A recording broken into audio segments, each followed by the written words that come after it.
మురుగదాస్ దర్శకత్వంలో తెరకెక్కుతున్న Mahesh spider shooting చివరి దశకు చేరుకుంది. ప్రస్తుతం క్లైమాక్స్ ఎపిసోడ్ ని చెన్నైలో ప్లాన్ చేశారు. ఈ చిత్రంలో మహేష్ సరసన రకుల్ ప్రీత్ సింగ్ జతకట్టనుంది. చిత్రంలో ఆమె డాక్టర్ గా కనిపించబోతున్నట్టు చెబుతున్నారంతా. టాలీవుడ్, కోలీవుడ్ స్టార్ హీరోయిన్ నయనతార కూడా స్పైడర్ లో మెరవనున్నట్లు సమాచారం. హీరోయిన్ రకుల్ ప్రీత్ సింగ్ క్యారెక్టర్ కూడా సూపర్ గా ఉంటుందని ప్రచారంలో ఉంది. ఓ చిన్న పాత్ర కోసం మురుగదాస్ నయనతారను రిక్వెస్ట్ చేసినట్లు కోలీవుడ్ లో ప్రచారం సాగుతోంది. పాత్ర నిడివి కొద్దిసేపే అయినా క్యారెక్టర్ కొత్తగా ఉండడంతో మురుగదాస్ ఈ నిర్ణయం తీసుకున్నాడని తెలుస్తోంది. ఆ రోల్ తన ఇమేజ్ కి ఇబ్బందిగా తెచ్చేది కాకపోవడంతో నయన్ అంగీకరించిందని సమాచారం. ఆ ఉన్నంత కొద్దిసేపు నయన్ మహేష్ తో రొమాన్స్ చేస్తుందని ప్రిన్స్ ఫ్యాన్స్ చెప్పుకుంటున్నారు. ఇదే నిజమైతే నయన్ తో స్పైడర్ రేంజ్ మరింత పెరిగినట్టే. దాదాపు 100 కోట్ల రూపాయల బడ్జెట్ తో స్పైడర్ చిత్రం తెరకెక్కుతోంది.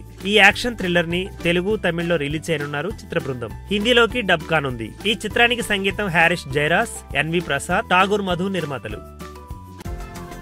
ఈ వీడియో గనుక మీకు నచ్చినట్టయితే లైక్ చేయండి, షేర్ చేయండి, సబ్స్క్రైబ్ చేసుకోండి.